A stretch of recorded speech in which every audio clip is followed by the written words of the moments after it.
pembangunan fisik material yang tanpa diimbangi dengan nilai-nilai agama sering cenderung membentuk manusia yang materialistis. Tolok ukur dan sudut pandang dari segala persoalan hanya terbatas kepada benda yang nyata yang berada di sekitarnya. Akibatnya muncullah pola hidup konsumer yang tujuannya tidak lain adalah prestise, harga diri, kebanggaan, dan kemegahan. Maka terjadilah perlombaan di dalam mengejar sesuatu yang bernama materi. Mereka menyangka bahwa itu semua dapat mengekalkan kebahagiaan, dapat menunjang kehidupan yang langgeng. Ada yang berlomba-lomba mengejar-ngejar harta. Seluruh waktu dalam hidupnya habis untuk mengejar harta. Tidak peduli siang atau malam, sore atau pagi. Sujud tidak lagi sempat, Allah dilupakan dengan agama jauh. Ada yang berlomba mengejar-ngejar pangkat, jabatan dan kedudukan. Tidak peduli menjilat ke atas, menginjak ke bawah atau menyikut kiri dan kanan. Bahkan teman pun jadi lawan, lawan pun jadi teman. Bukan soal, yang penting pangkat terkejar. Ada yang berlomba memperbanyak kendaraan, sejak dari jet pribadi, pesawat kapal pesiar, sampai kepada mobil-mobil mutakhir. Ada yang berlomba memperbagus rumahnya, ada yang berlomba memperbanyak istri dan anak-anaknya. Seluruhnya tenggelam di dalam perlombaan yang menurut ukuran mereka akan mendatangkan prestise, kemegahan, dan kebanggaan. Allah Subhanahu wa ta'ala menegur, memberikan peringatan dalam surah yang pendek, yaitu surah At-Takatsur. Alhaakumut takatsur hatta zurtumul maqabir kalla sawfa ta'lamun. Alhaakum ay syagalakum an ta'ati rabbikum. Kamu telah lalai daripada taat kepada Tuhanmu, dan yang menyebabkan kamu lalai itu tidak lain at-takatsur. At-takatsur artinya at-tabahi bi kathrati mata'id dunya. Bermegah-megah dengan memperbanyak kesenangan hidup duniawi.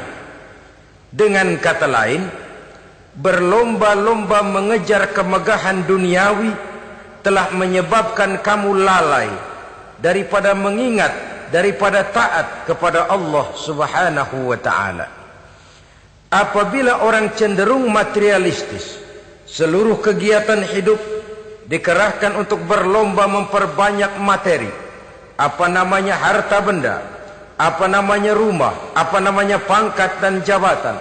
Maka dikala itu seseorang akan sangat mudah lalai daripada taat kepada Allah Subhanahu wa ta'ala.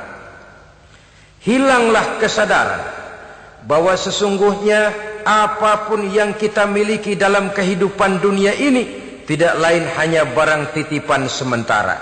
Kita cari, kita kejar, tapi setelah kita dapatkan, jangan dia dijadikan tujuan. Jadikanlah dia sebagai alat. Apabila harta benda duniawi sudah dijadikan sebagai tujuan daripada kehidupan, maka sesungguhnya kita sudah terseret dalam satu siklus, satu lingkaran setan yang tidak akan pernah berujung.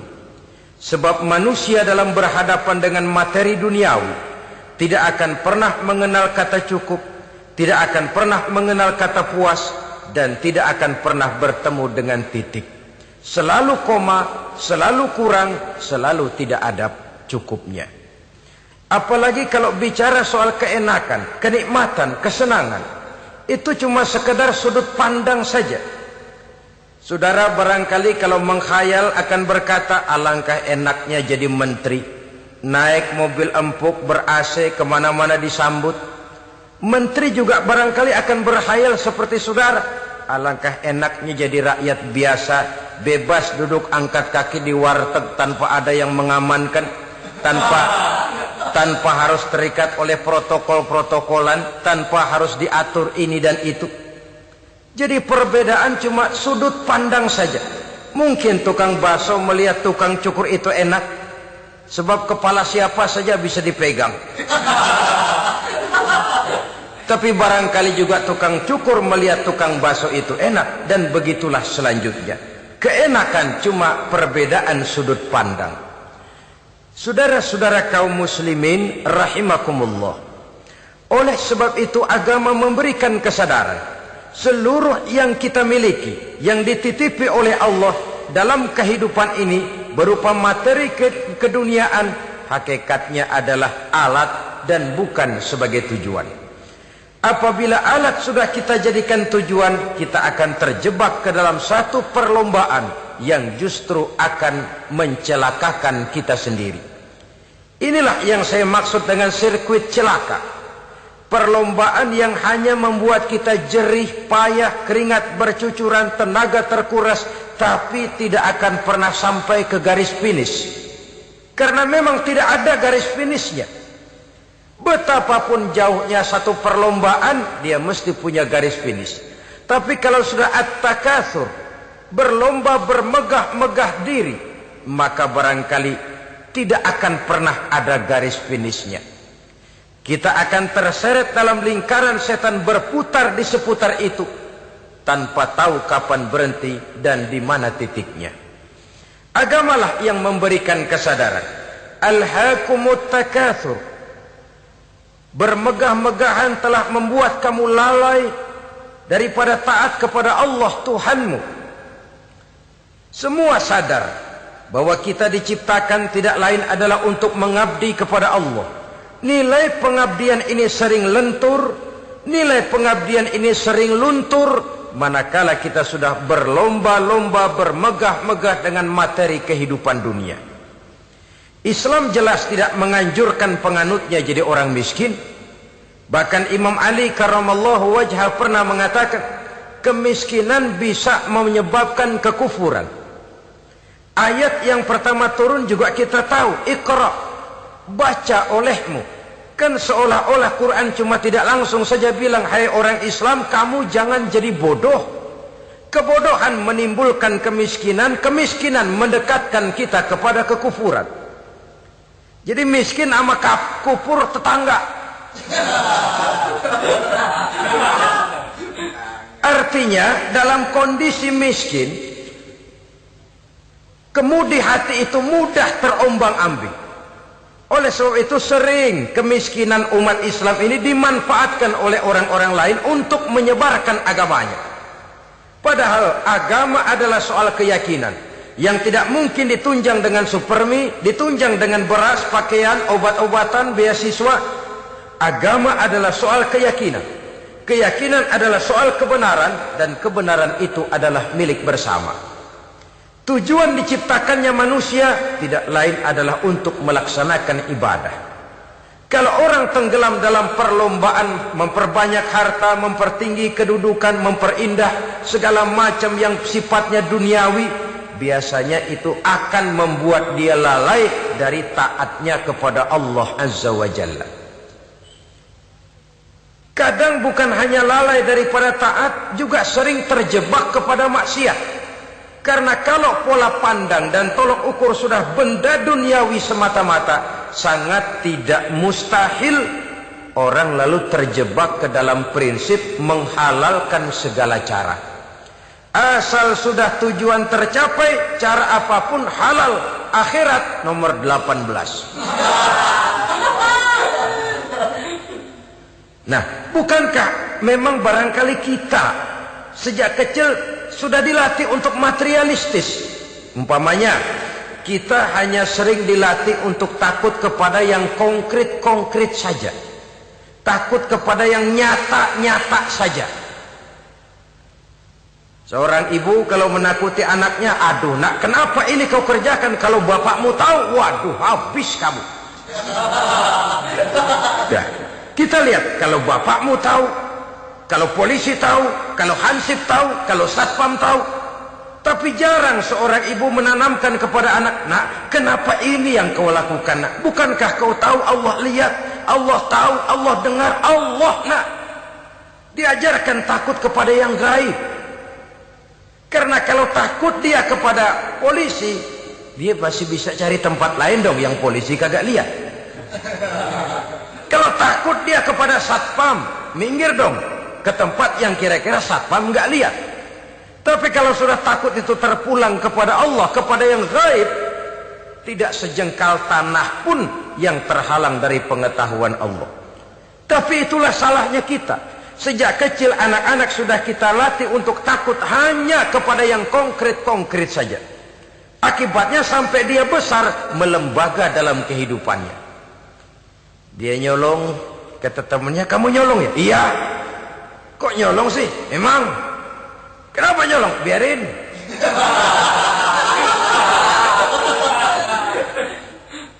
Kamu kan tahu Allah lihat? Tahu. Kenapa nyolong juga? Biarin. Asal orang jangan lihat. Kalau Allah mah lihat, dia kagak ribut. Allah enggak ribut katanya. Nah, ini kan satu refleksi yang timbul daripada kenyataan. Jikalau orang hanya dijejali rasa takut kepada yang konkret-konkret saja, kepada yang zahir-zahir saja, yang akan tumbuh lalu mental kucing. Sopan, tenang, kalem, ayem, nggelenggem. Kalau ada orang, sedikit orang meleng, kucing kelihatan watak aslinya. Saudara-saudara kaum muslimin rahimakumullah. Oleh sebab itulah maka agama lewat surah yang kita bicarakan pada pertemuan ini memberikan peringatan. Kala, jangan begitu dong.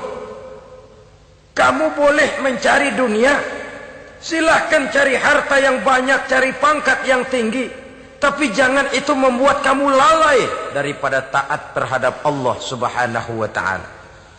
Jangan karena keinginan mendapat harta yang sebanyak-banyaknya lalu melakukan segala macam cara asal tujuan tercapai. Itu sudah membuat kita lalai.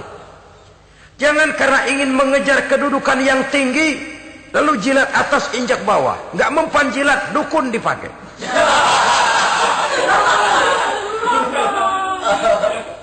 Itu kan sudah membuat kita lalai. Nanti kalau berhasil, wah dukun kita paten.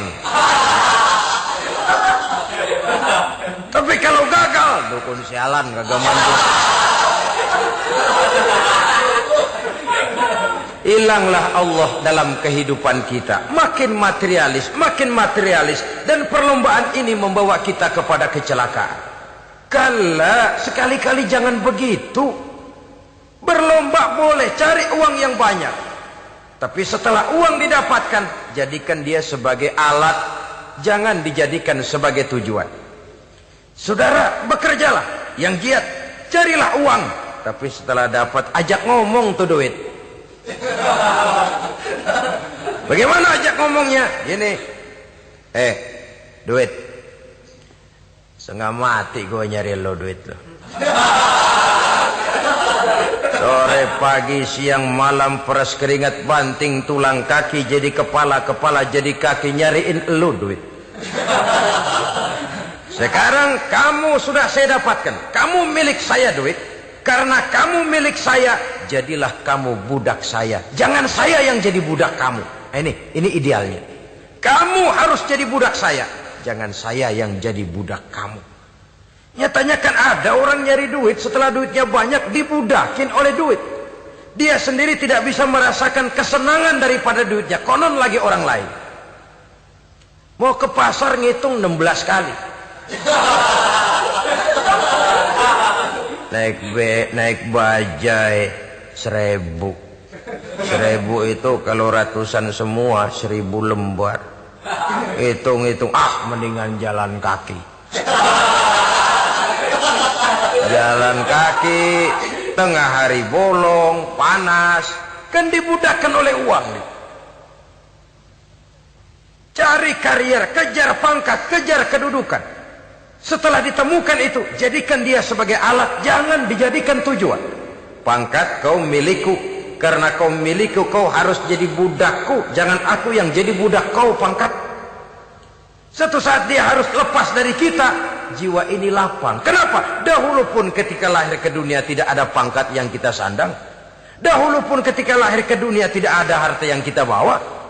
Jadi harta itu, pangkat itu, kedudukan itu ada dalam hati, tapi tidak berurat dan berakar. Kalau dia berurat dan berakar dalam hati, berat misah sama harta itu. Berat. Sekedar ngasih fakir miskin cepet juga berhitungnya 17 lembar.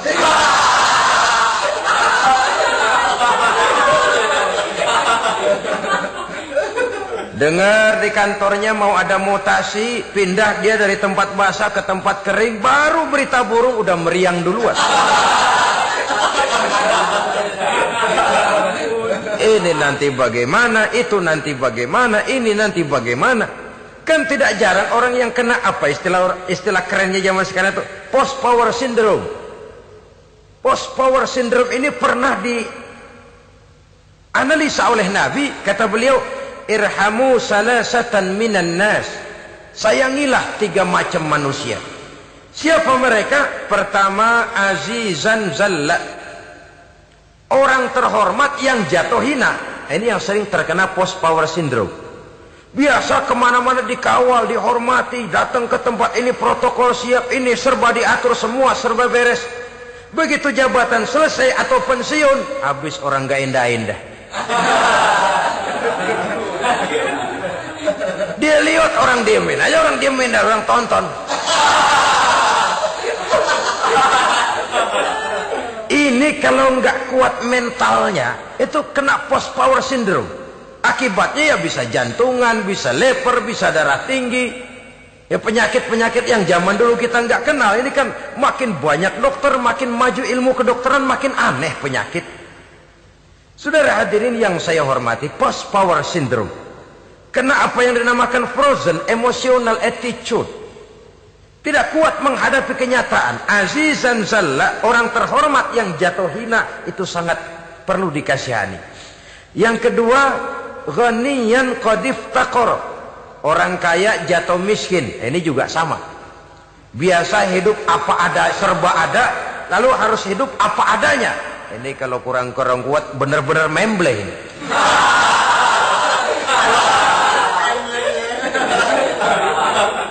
Kalau tidak kuat mentalnya, biasa hidup serba enak, serba nikmat, cuma kerjanya neken cek, main apa itu kredit card, macam-macam fasilitas dipunyai. Tahu-tahu jatuh bangkrut, jatuh miskin. Kalau tidak fondasi agamanya kuat, bisa gantung diri, bisa bunuh diri, bisa frustasi, bisa terkena psikosomatik, tekanan jiwa mempengaruhi faktor biologis. Timbullah tekanan, terjadilah penyakit aneh-aneh. Al-ghaniyan qad iftaqara, orang kaya jatuh miskin, itu perlu dikasihani. Yang ketiga, wa faqihan yal'abu bihil juhal, ahli fikih tapi dipermainkan oleh orang-orang bodoh. Hanya kebetulan orang bodoh itu punya kekuasaan. Hukum bisa dipesan.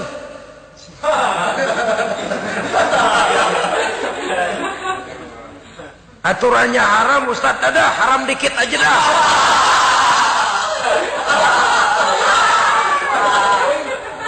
Sibuklah tuan fakih ini, ahli fikih ini mencari dalil kebet sana kebet sini supaya yang tadinya haram benar bisa jadi haram sedikit. Padahal yang minta ini orang bodoh, tidak ngerti agama. Cuma karena punya kekuasaan dipermainkan oleh orang yang fakih. Orang yang fakih ini dipermainkan. Kasihan orang yang seperti itu. Wa faqihan yal'abu bihil juhal, ahli fikih tapi dipermainkan oleh orang-orang bodoh. Akibatnya karismanya hilang, wibawanya lenyap. Dia menyangka bahwa dengan mengharam-haram sedikit-sedikit itu dia bisa mendapat keuntungan yang berganda-ganda, padahal akibatnya itu hanya akan membawa kecelakaan saja. Allah peringatkan benar, kala sekali-kali jangan begitu. Cari uang yang banyak silahkan, ngejar kedudukan yang bagus boleh, bikin rumah yang hebat silahkan, ada kendaraan bagus silahkan, tapi jangan sampai kamu terjebak kepada sirkuit celakai, perlombaan yang tidak ada garis finishnya. Sering dicontohkan orang menghayal melamun, Kamu kenapa nggak mau ibadah? Lah bagaimana mau sembahyang, saya di Jakarta masih ngontrak.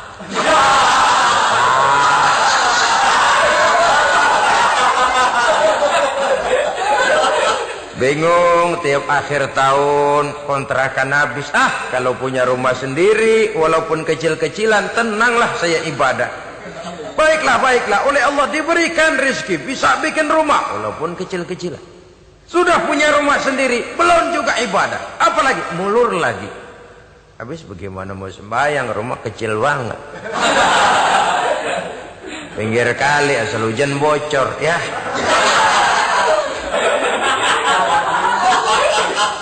Kalau bisa punya rumah permanen, rajin dah ibadah dah. Iyalah, diberikan rezeki, bisa bikin rumah besar. Kamarnya banyak, halamannya luas. Kendaraan belum ada. Perabotan belum lengkap. Sudah ada kendaraan, belum kayak orang-orang. Sudah kayak orang-orang, masih sama dong, kudu di atas.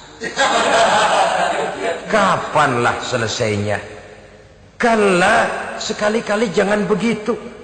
Jangan kamu mengumpulkan harta bermegah-megah membuat kamu lalai dari taat kepada Tuhanmu.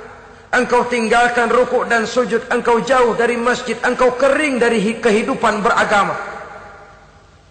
Sebab itulah maka pembangunan fisik material tidak bisa dipisahkan dengan pembangunan mental spiritual. Tidak hanya cuma dalam teori, tapi juga harus dalam praktek. Selalu pembangunan yang hanya mengarah kepada fisik material, jauh dan kering dari agama, hanya akan melahirkan manusia-manusia materialistis yang terjebak di dalam sirkuit celaka perlombaan yang tidak pernah mengenal garis finish. Sebab itu agama mengajarkan, orang kaya itu siapa sih? Yang banyak duit? Belum tentu. Yang kebunnya di mana-mana ngebelata? Belum tentu. Yang pabriknya selebar-lebar? Belum tentu. Yang punya segala macam peternakan, dari peternakan gajah sampai peternakan kutu.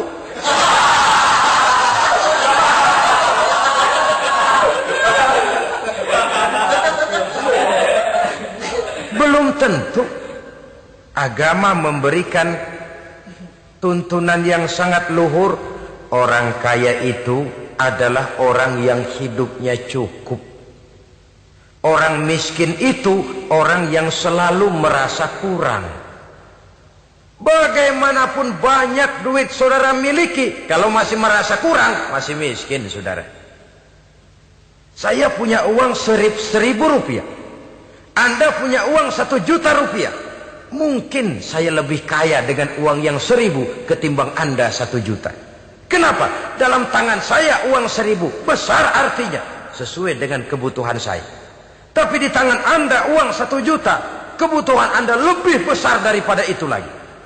Maka agama mengajarkan sifat qanaah, merasa cukup, dan itulah sumber kekayaan yang hakiki. Orang kaya adalah orang yang hidupnya cukup. Kalla saufa ta'lamun, jangan begitu, nanti kamu akan tahu. Summa kalla saufa ta'lamun, jangan sekali-kali begitu, suatu saat kamu pasti akan tahu. Kalla law ta'lamuna ilmal yaqin, thumma latarawunnaha 'ainal yaqin, thumma latus'alunna yawma idzin 'anin na'im. Nah, kapan perlombaan ini akan menyadarkan orang biasanya? Hatta zurtumul maqabir, sampai kamu dekat ke liang kubur. Itu biasanya kalau istilah orang sekarang baru ngeh. Asal sudah napas sampai tenggorokan disambung dengan selang, sudah Senin Kemis dibantu dengan alat picu jantung, gerak gerak gerak gerak, sudah kayak orang mau gergaji kayu. Dikala itu barulah sadar orang biasanya. Dan kesadaran semacam itu, kesadaran yang terlambat, kesadaran ala Fir'aun. Fir'aun selagi hidup diajak beriman dan nehi aja.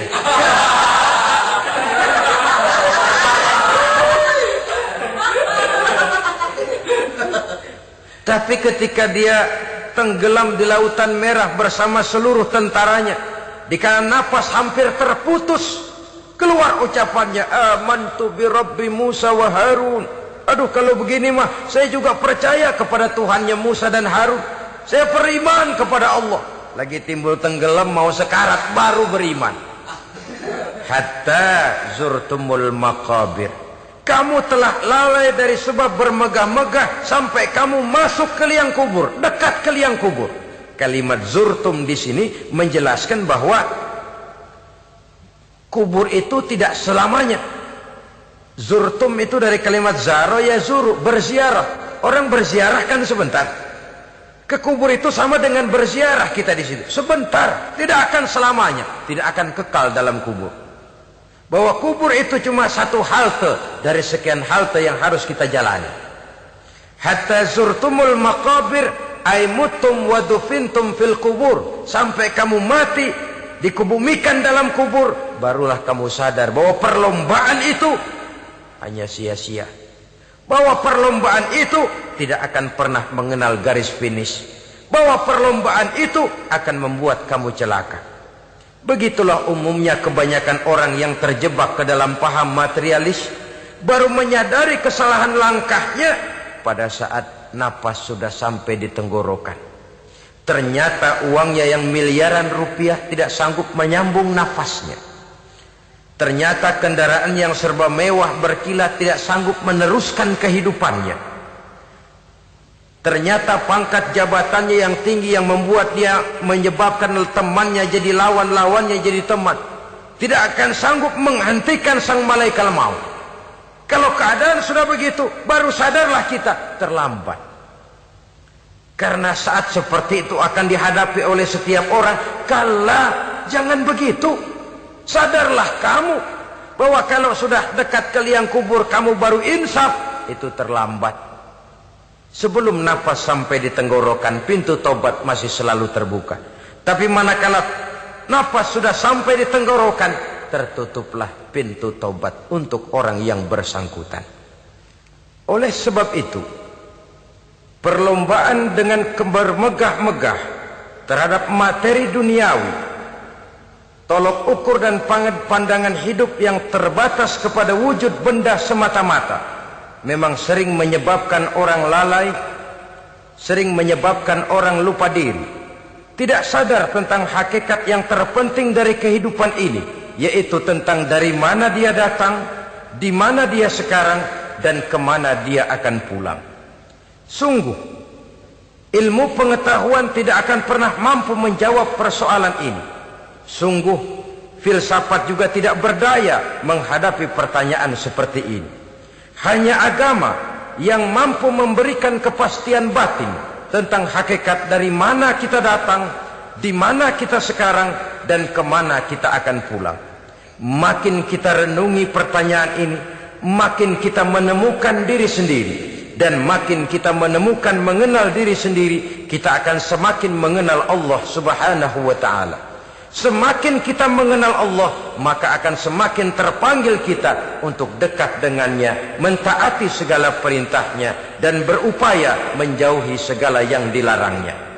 Dengan demikian selamatlah kita dari satu perlombaan yang hanya akan menyeret kita kepada menghalalkan segala cara, jauh dari agama, jauh dari Allah, bahkan jauh dari sesama manusia. Karena umumnya perlombaan seperti ini akan cenderung melahirkan manusia yang egois.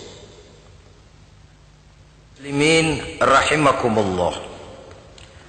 Lebih jauh, mari kita mengikuti peringatan Allah dalam surah Al-Munafiqun ayat 9. Di sini Allah Subhanahu wa taala mengingatkan, A'udzu billahi minasy syaithanir rajim. Ya ayyuhalladzina amanu la tulhikum amwalukum wala auladukum an dzikrillah wa may yaf'al dzalika fa ulaika humul khasirun. Hai orang-orang yang beriman, jangan sampai hartamu dan anak-anakmu melalaikan kamu daripada mengingat Allah. Wa may yaf'al dzalik, barang siapa yang melakukan hal seperti itu, fa ulaika humul khasirun, maka merekalah sesungguhnya orang-orang yang merugi. Rugi dunia, rugi akhirat. Disebutkan di sini dua hal yang sering menyebabkan kita jadi lalai. Amwal dan aulad, harta dan anak-anak, materi dan keluarga. Perlombaan di dalam mengumpulkan materi sering menyebabkan kita menjadi lalai. Begitu juga amanah berupa anak ini sering kita lalaikan atau sering membuat juga kita menjadi lalai. Kita lalaikan dalam arti bahwa keduanya, baik harta baik anak, merupakan amanah dari Allah. Setiap orang tua akan dimintakan pertanggungan jawab. Apabila kita lalaikan amanah ini, maka resikonya akan kembali juga kepada kita. Tapi satu hal yang jelas dalam ayat 9 surah Al-Munafikun ini, bahwa perlombaan memperbanyak harta dan anak-anak yang masuk dalam kelompok at-takatsur itu tadi akan menyebabkan orang khasiru, termasuk ke dalam kelompok orang-orang yang rugi. Perlombaan yang hanya akan membawa kerugian semata-mata. Kemudian di dalam satu hadis Rasulullah sallallahu alaihi wasallam memberikan peringatan. Beliau bersabda, "Iza azzamat ummati dinaran wa dirhaman, nuzi'at minha haibatul Islam, wa iza tasabat ummati saqatat min ainillah, wa iza turikatil amru bil ma'rufi wan nahyu 'anil munkari, hurimat 'alaihim barakatul wahyi." Ada tiga hal yang kalau kita kerjakan akan menimbulkan tiga macam akibat di dalam hadis ini. Pertama, iza azzamat ummati dinaran wa dirhaman, apabila umatku sudah mengagung-agungkan dinar dan dirham. Artinya kalau umatku sudah jatuh menjadi umat yang materialistis, segalanya diukur dari dinar dan dirham. Dinar dan dirham ini kalau bahasa Inggrisnya dokat.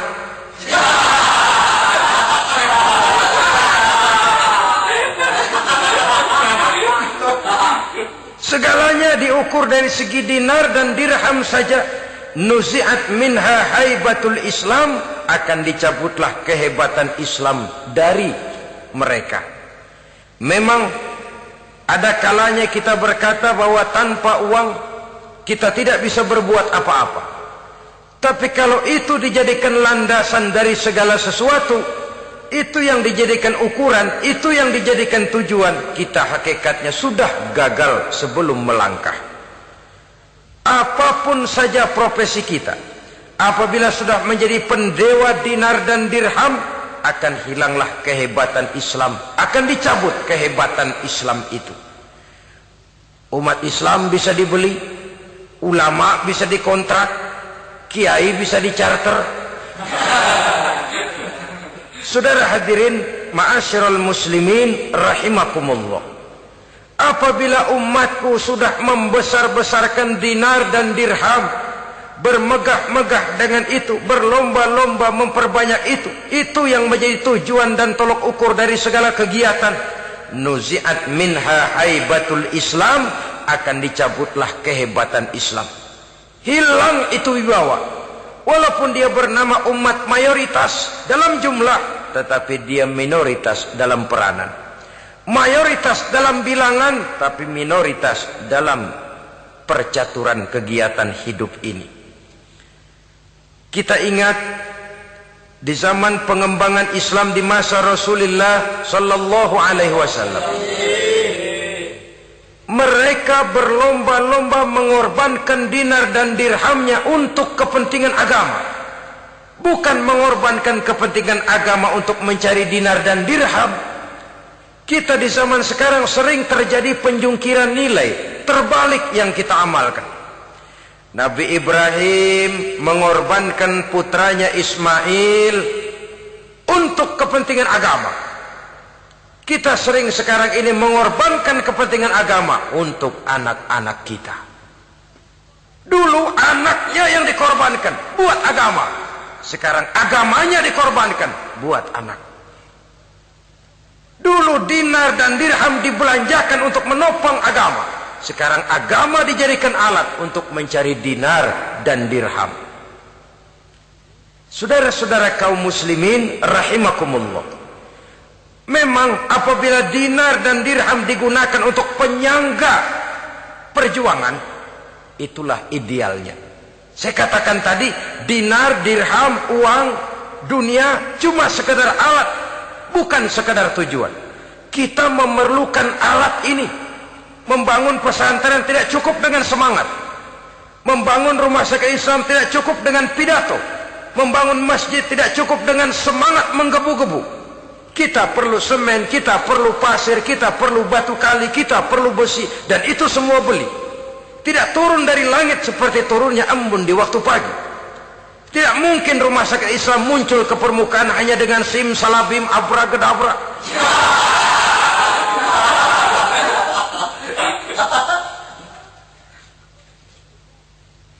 Oleh sebab itu, saya bersyukur kecenderungan belakangan ini pengajian-pengajian akbar di berbagai tempat tidak hanya sebagai ajang untuk menanamkan akidah, membina ukhuwah, tapi juga menjadi sarana di mana kita mengumpulkan dana, menghimpun potensi umat, menginventarisir potensi untuk kepentingan pengembangan daripada agama.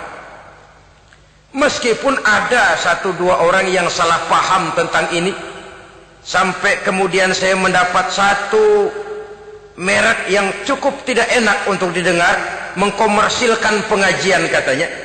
Karena memang ada pengajian yang menggunakan sistem karcis, sebenarnya juga tidak etis. Undangan berikut infak, yang seluruh hasilnya digunakan buat kepentingan agama. Apakah itu rumah sakit, apakah itu madrasah, apakah itu masjid, dan 1 sen pun saya tidak menuntut bagian dari itu. Saya malah berprinsip sepanjang saya masih laku untuk dijual dan itu memang buat kepentingan agama, persilahkan jual saja. Asal buat masjid, pesantren, madrasah, rumah sakit Islam, kegiatan syiar dan dakwah, silakan. Tapi kalau sudah dijual buat kepentingan pribadi, memperkaya diri sendiri, tentunya dunia akhirat sulit untuk ridho kepada tingkah laku yang semacam itu. Kita memerlukan dana. Umat di daerah membangun memerlukan dana. Dan dana itu tidak hanya datang begitu saja. Kita bersyukur bahwa untuk menghadiri pengajian sekarang ini orang mau mengeluarkan uang, mau memberikan infak dengan ikhlas, tidak dengan keterpaksaan. Kenapa tidak? Sehingga ini lalu diinventarisir untuk kepentingan pembangunan agama. Ratusan juta rupiah terkumpul dari pengajian-pengajian rutin ini, pengajian-pengajian akbar ini. Puluhan masjid terbantu, rumah sakit Islam terbantu, musola selesai. Ya walaupun tidak lalu semuanya beres, tapi gemaknya itu sudah cukup menyentuh untuk menyadarkan orang bahwa harta baru kekal kalau dia sudah dibelanjakan di jalan Allah. Nah, yang celaka kalau dinar dan dirham itu yang dijadikan tujuan. Mengadakan pengajian semata-mata untuk cari uang, uangnya buat kantongnya dewe. Itu yang membuat dicabutnya kehebatan Islam itu. Segalanya diukur dari sudut itu. Sehingga ketika seseorang datang bertanya tentang hal-hal yang berkaitan dengan ini, maka hal semacam ini sesungguhnya satu nikmat yang perlu kita syukuri sepanjang menginventarisir potensi umat benar-benar digunakan buat kepentingan daripada agama kita. Jadi peringatan tegas dari Nabi ini, iza azzamat ummati dinaron wa dirhaman nuzi'at minha haibatul Islam. Apabila umatku sudah mengagung-agungkan dinar dan dirham, maka akan dicabutlah kehebatan Islam dari tengah-tengah mereka. Remeh saja orang memandang kita, enteng saja orang memandang kita. Satu. Yang kedua, peringatan Nabi, wa iza tasabat ummati saqatat min ainillah. Apabila umatku sudah saling mencaci maki, apabila umatku sudah saling berbantah-bantahan, saqatat min ainillah, jatuhlah mereka dalam pandangan Allah. Kalau sesama umat ini sudah saling menjelekkan, apakah yang menjelekkan itu lebih bagus dari yang dijelekkan di hadapan Allah? Dua-duanya sama rendahnya. Pribadi saya mungkin puas kalau saya bisa menghantam saudara di depan umum, menjelek-jelekkan nama saudara. Tapi lebih baikkah saya dalam pandangan Allah? Sama rendahnya dengan orang yang saya jelekkan. Itu pun kalau yang dijelekan benar-benar jelek. Kalau cuma sekedar fitnah, wah, lebih celaka lagi nasib si orang itu tadi. Ini artinya menyadarkan kita bahwa umat ini sudah diikat dengan akidah. Beraneka ragam kita, tapi harus ada kebersamaan. Berbeda kita, tapi harus satu. Sebagai satu ummatan wahidah, satu umat yang satu. Oleh sebab itu, persamaannya lah yang harus kita angkat ke permukaan, bukan perbedaannya yang kita perbesar. Sudah datang waktunya umat Islam bangun dari tidurnya. Jangan lagi dibuai oleh irama mayoritas. Sudah lewat masanya kita bertengkar karena persoalan-persoalan kecil yang tidak prinsip. Sudah datang waktunya umat Islam bersatu, menyusun saf yang lebih lurus, oleh karena ia dihadapkan kepada tantangan-tantangan yang tidak semakin ringan. Kalau kita bertengkar dengan kita, kalau kita saling mencaci sesama kita, bukankah Yahudi tepuk tangan? Bukankah Nasrani menari-nari? Bukankah pihak ketiga akan menangguk di air keruh? Dan kerugian akan terpulang kepada kita semua. Tapi inilah realita, bahwa yang kita hadapi ini sesungguhnya musuh kita di luar kita, bukan di dalam kita. Apakah itu kemiskinan, kebodohan, maksiat, munkarat, ketidakadilan, kezaliman, kesewenang-wenangan, dan lain sebagainya. Yang musuh jadikan musuh, yang teman mari kita rangkul. Jangan terbalik, teman dimusuhi, musuh malah dirangkul. Maka berpesta poralah musuh-musuh Islam ini. Saudara-saudara kaum muslimin rahimakumullah, Nabi memperingatkan dengan tegas, wa iza tasabat ummati saqatat min ainillah. Jikalau umatku sudah saling mencaci maki, sudah saling berbantah-bantahan, jatuhlah mereka dalam pandangan Allah. Satu ayat menjelaskan, jangan sebagian kamu meremehkan, yaskhar, mengecilkan, menganggap enteng orang lain. Boleh jadi yang dihina, diremehkan, dianggap enteng itu nilainya lebih bagus daripada yang menganggap enteng. Hakikat segala sesuatu itu cuma kembali kepada Allah. Di sanalah penilaian finalnya. Manusia hanya melihat yang zahir. Makin banyak harapan hidup ini kita gantungkan kepada manusia, makin banyak kita harus bersiap untuk kecewa. Saudara-saudara kaum muslimin rahimakumullah. Kemudian yang ketiga peringatan dari baginda Nabi, wa iza turikatil amru bil ma'rufi wan nahyu 'anil munkari hurimat 'alaihim barakatul wahyi. Apabila amar ma'ruf dan nahi munkar telah ditinggalkan, maka akan hilanglah keberkahan wahyu, akan hilanglah keberkahan Quran, akan sirnalah keberkahan agama.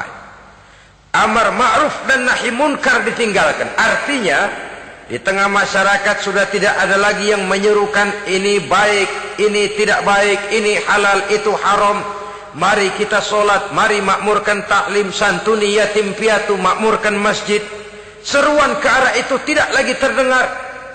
Sementara tinggalkan judi, tinggalkan minuman keras, jauhi zina, seruan semacam itu pun tidak lagi terdengar. Maka hilanglah keberkahan wahyu itu.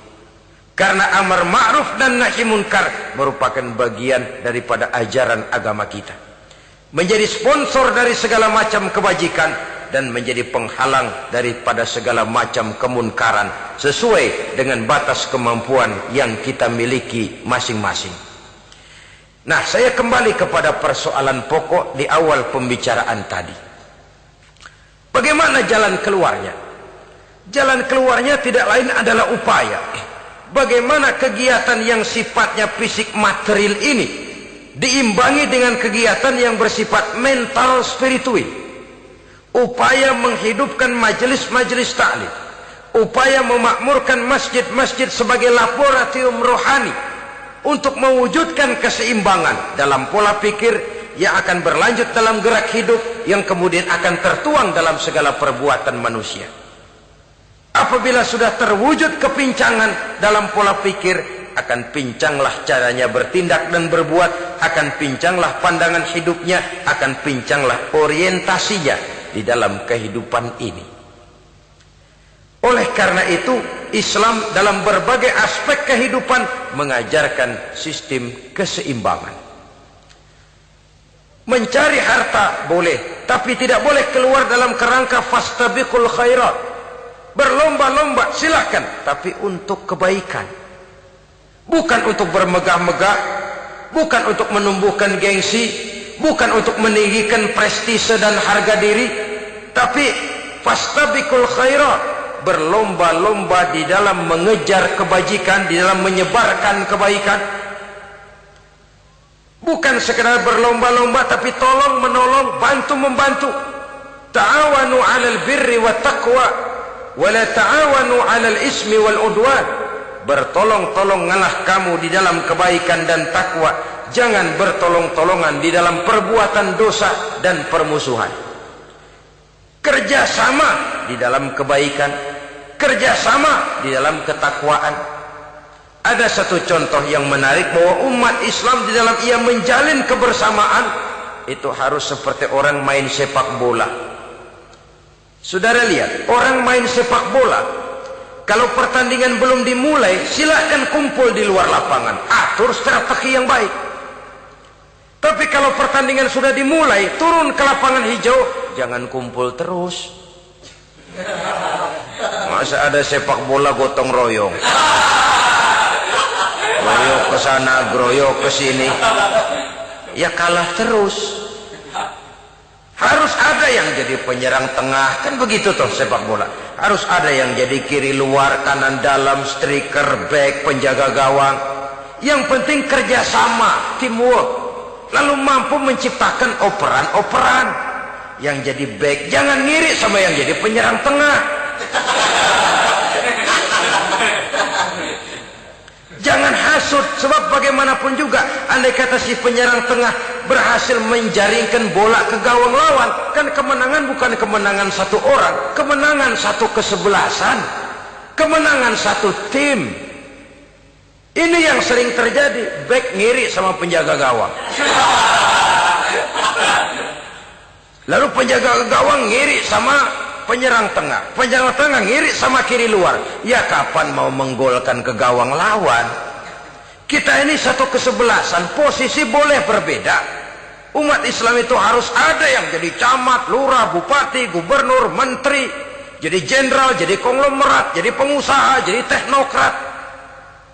Yang penting kerjasama, teamwork, mampu menciptakan operan-operan yang akurat.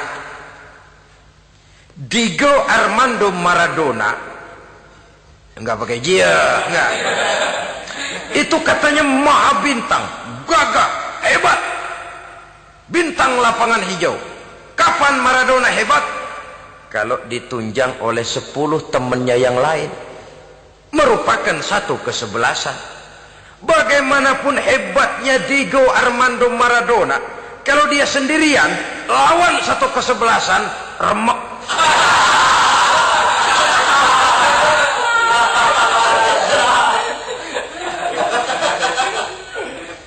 Dia hebat, dia jenius, dia maha bintang karena dapat operan dari teman-temannya. Bukan jegalan, operan.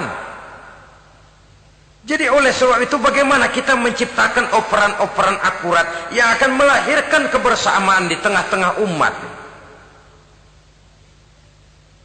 Artinya satu contoh saja, misalnya seorang pengusaha besar, oleh karena kesibukannya di dunia bisnis, tidak perlu jadi ketua pembangunan musola, Tapi kalau ada musola belum selesai, operan. Operannya itu yang penting. Apa yang dioper itu? Semen, apa batu kali, apa besi? Yang penting operan. Operannya akurat. Kadang-kadang ada terjadi juga frustasi ngelihat lawan kesebelasannya terlalu kuat, ngoper ke gawang sendiri. Jebol. Kan sering terjadi begitu. Muslim didukung oleh umat Islam, ketika punya posisi menguntungkan malah mempersulit Islam. Ini kan ngoper ke gawang sendiri, bunuh diri namanya. Boro-boro jebolin gawang lawan, asal jangan bunuh diri juga lumayan. Jadi kalau saja kita mampu menciptakan kebersamaan seperti ini, baju boleh berbeda. Seorang muslim boleh dibungkus baju ABRI, boleh dibungkus baju dokter, boleh dibungkus baju teknokrat, boleh dibungkus baju konglomerat, sekedar baju. Tapi kalau terbukalah baju itu, kelihatan dadanya, terbersit nilai imannya, meresap sampai ke tulang sumsumnya. Dan pada saat Islam dikuti-kuti, akan timbul kecintaannya, akan timbul saya muslim dan saya bangga dengan Islam saya. Saya muslim dan saya mau berbuat untuk Islam saya. Saya muslim dan saya siap mati untuk Islam saya. Dengan baju apapun dia terbungkus, kalau roh, jiwa dan semangat semacam ini tertanam, saya yakin kita umat Islam akan mampu berbuat lebih banyak dengan mewujudkan operan-operan akurat yang sangat diharapkan oleh umat itu tadi. Oleh sebab itu, saudara-saudara kaum muslimin rahimakumullah, baju boleh berbeda, bendera boleh beraneka warna, tapi jikalau bernama muslim, persamaannya yang dicari, jangan perbedaannya yang diperbesar. Nilai persaudaraan yang diikat dengan akidah semacam inilah yang banyak dicari orang, yang banyak menyebabkan orang masuk Islam. Di mana masjid kelihatan benar sebagai simbol kehidupan demokrasi dalam menciptakan ukhuwah, wawasan ukhuwah ini. Masjid simbol demokrasi. Siapapun masuk masjid buka sepatu, demokrasi. Siapapun orangnya, tidak peduli merek apapun sepatunya. Apa itu keluaran Cibaduyut Bandung? Apa itu modelnya Belli Beltoni Itali? Tidak soal, masuk masjid buka. Jumatan, kopral datang lebih dulu depan, pral. Jenderal datang belakang saja, pral. Tidak ada fasilitas khusus dalam masjid, karena di rumah Allah semua manusia sama. Si jenderal jangan lagi merasa jenderalnya, si pengusaha jangan lagi menonjolkan kebosannya. Masjid adalah simbol demokrasi daripada kehidupan umat. Sebab itu jangan terjebak kepada sektoral di dalam kita berbicara tentang ukhuwah ini. Kita boleh terbungkus dengan baju apapun, tapi kalau di balik baju itu tidak lain jiwa Islam yang mau berkorban, mau mengeluarkan harta, bahkan siap mati untuk Islamnya, maka kebersamaan itu akan mudah kita wujudkan.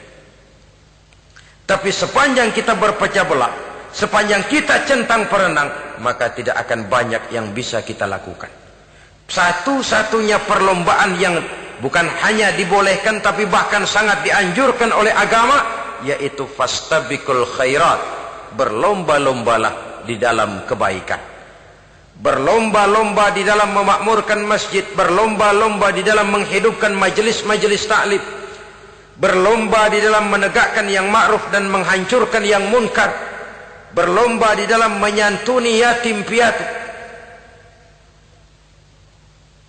Tapi prakteknya kan kadang-kadang terbalik. Kalau sudah kumpul, yang diakur-akurin, udah nambah kebon belum? Pabrik udah diperluas belum? Bisnis sudah sejauh mana? Belum pernah ada ketemu lalu kongko, masjidnya udah digedein ya? Jarang yang ngomong begitu. Madrasahnya sudah bagaimana? Sejauh mana? Mesti yang enak itu ya nyocok-nyocokin, bagaimana rumahmu sudah, bagaimana kendaraanmu, bagaimana pesawatmu, bagaimana bukankah itu juga takasur? Dari obrolan kan nanti yang belum kan timbul panasnya. Gile dia udah beli gituan, gue belum. Timbul panasnya, lalu berusaha, berlomba lagi, bersaing lagi, berlomba lagi, bersaing lagi. Walaupun persaingan perlu, karena tanpa persaingan orang jarang mikir. Hidup itu kalau nggak ada tantangan kan tidur kita. Orang hidup smooth gitu ya, jalan tenang, setenang, ya nggak maju orang itu. Orang itu baru bisa mengalami kemajuan kalau dia sudah dihadapkan kepada tantangan, gemblengan, gojlogan, fitnahan, hinaan, caci maki. Persaingan itu perlu supaya orang mikir. Kalau mikir dia berbuat, kalau dia berbuat dia bisa maju. Tapi persaingan yang sehat, bukan persaingan yang lalu menimbulkan fitnah, menghancurkan nama baik orang lain, yang dilatar belakangi oleh sifat hasud, dendam, iri hati, lalu menghalalkan segala cara. Tidak, bukan itu. Persaingan yang sehat ini akan menjadi alat picu agar orang lalu berlomba di dalam kebaikan. Satu-satunya perlombaan yang bukan hanya boleh tapi bahkan sangat dianjurkan oleh agama, berfastabiqul khairat, berlomba-lomba di dalam berbuat kebaikan. Berlomba-lomba membangun masjid, bukan berarti di sebelah masjid bangun masjid lagi, bukan. Kadang-kadang karena ada fastabiqul khairat, berlomba-lomba, nggak apa-apa dah. Di sebelah masjid bikin lagi masjid. Akhirnya azan perlombaan main kenceng-kencengan. Bukan itu yang diinginkan tentu, bukan itu. Bagaimana memakmurkan masjid, bagaimana memfungsikan masjid, bagaimana membina umat dan lain sebagainya. Jadi pembicaraan ke arah itu akan menimbulkan rangsangan untuk berlomba di dalam kebaikan. Kalau dia kok bisa menata masjidnya sampai makmur, jamaah senang datang ke sana, anak-anak muda betah di masjid, kenapa saya tidak? Apa konsepnya? Nah, ini kan berlomba, tapi berlomba dalam kebaikan. Kalau dia bisa menghimpun anak-anak muda lalu diarahkan kepada jalan yang positif, kenapa saya tidak bisa? Dia punya potensi yang saya juga punya. Berlomba di dalam kebaikan. Perlombaan semacam ini akan memberikan ketentraman karena jalan yang ditempuh jalan ibadah. Tapi kalau perlombaan materi, at-takasur tadi, yang timbul bukan ketentraman, panas. Karena panas, udah dekat, panas kan tetangganya hasud, dengki, iri hati, sakit, demam, orang lain maju, meriang. Lah kalau sudah begitu, hasud yang jadi bisikan hati, ya sudah, segala macam cara dilakukan untuk menjatuhkan orang lain. Dan itu sudah bukan lagi persaingan yang sehat. Saudara-saudara kaum muslimin rahimakumullah. Oleh sebab itu kita tutup pertemuan singkat kali ini dengan satu kesimpulan, bahwa harta adalah sekedar alat, bukan tujuan di dalam kehidupan. Tanpa harta barangkali orang sulit untuk bahagia, tapi harta semata-mata tidak merupakan jaminan bahwa orang lalu akan bahagia.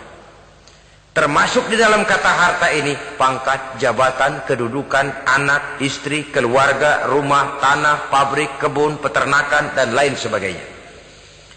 Perlombaan yang dianjurkan di dalam agama adalah perlombaan untuk berbuat kebaikan. Maka masalahnya sekarang, bagaimana kita memanfaatkan harta ini untuk sebanyak-banyak kebaikan yang bisa kita lakukan. Semoga kita mampu melakukannya dan kita tidak termasuk dalam orang-orang yang celaka yang lantaran bermegah-megah dengan kesenangan dunia saja. Terima kasih atas segala perhatian, mohon maaf atas segala kekurangan. Usikum wa nafsi bitaqwallah. Wassalamualaikum warahmatullahi wabarakatuh. Waalaikumsalam.